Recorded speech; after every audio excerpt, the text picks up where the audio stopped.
क्रांतिकारी संत परम पूज्य मुक्तानंदजी बापूना अध्यक्षस्थाने राजगुरु ब्राह्मण समाज द्वारा परम पूज्य भाई रमेशभाई ओझाનો ઋણ સ્વીકાર સત્કાર સમારોહ ખૂબ ભવ્ય રીતે યોજાઈ રહ્યો છે। ત્યારે પરમ પૂજ્ય સંત મુક્તાનંદજી બાપુના અધ્યક્ષસ્થાને જેતપુર ખાતે આવેલ ખૂબ જાણીતી સંસ્થા એટલે કે હરિઓમ વૃદ્ધાશ્રમ ખાતે પરમ પૂજ્ય ભાઈ રમેશભાઈ ઓઝાનો ઋણ સ્વીકાર સત્કાર સમારોહ યોજાયો હતો, જેના અનુસંધાને હરિઓમ વૃદ્ધાશ્રમના સંચાલક આદરણીય જોશી બાપા અને તેમની ટીમ દ્વારા આજે ગળથર મુકામે રાજગુરુ જ્ઞાતિના બોરી સાગર પરિવારના કુળદેવી ચામુંડ માતાજીના મંદિરે રાજગુરુ બ્રાહ્મણ પરિવાર દ્વારા મીટિંગ યોજવામાં આવી હતી। આ તકે જોશી બાપા સાથે જ્ઞાતિ આગેવાનો વડીલો માંડાવળથી મૂળુભાઈ વિકમા, વિસાવદરથી પત્રકાર સીવી જોશી સાહેબ તેમજ નિલેશભાઈ જોશી, પાર્થભાઈ વિકમા, દેસાઈ વડવાળાથી મિલનભાઈ મહેતા સહિતના જ્ઞાતિ બંધુઓ ઉપસ્થિત રહ્યા હતા। મીટિંગમાં ગળથર, ચૂડા, બરવાળા, ઢોળવા ગામ સહિત જ્ઞાતિ બંધુઓ બોડી સંખ્યામાં ઉપસ્થિત રહ્યા હતા। જે કેસની ગુજરાતી સાથે પંકજ વેગડા ભેસાણ।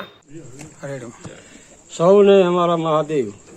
આજે અમે ગળથ મુકામે સમાજના બધા લોકોને આમંત્રિત કરવા આવી રહ્યા છીએ, કારણ કે આવતી 10/5/2025ના રોજ પૂજ્ય ભાઈ શ્રી રમેશભાઈ ઓઝાનું ઋણ સ્વીકાર કાર્યક્રમનું આયોજન કરવામાં આવ્યું છે, જેના અધ્યક્ષસ્થાને પૂજ્ય મુક્તાનંદ બાપુ છે અને યજમાન પદે સમગ્ર રાજગુરુ બ્રાહ્મણ સમાજ આ કાર્યક્રમ કરી રહ્યો છે, જેમાં બ્લડ ડોનેશન કેમ્પ દ્વારા પૂજ્ય ભાઈશ્રી અને બાપુની રક્તતુલા કરવામાં આવશે।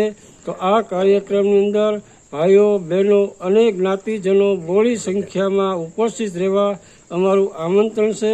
આ સાથે સમાજમાં ઘૂસી ગયેલા કુરિવાજોને તિલાંજલિ આપવાની પણ ચર્ચા વિચારણા કરવામાં આવશે। તો સમાજના લોકો જે કુરિવાજો હોય તેની અમારા સુધી નોંધ પહોંચાડે અને આ નોંધ પૂજ્ય ભાઈ અને બાપુના આગળ મૂકી અને પછી સમાજમાં રિલે કરવામાં આવશે। તો સમગ્ર જ્ઞાતિબંધુઓને આ કાર્યક્રમનો લાભ લેવા અમારું હાર્દિક આમંત્રણ છે। સૌને અમારા નમસ્કાર।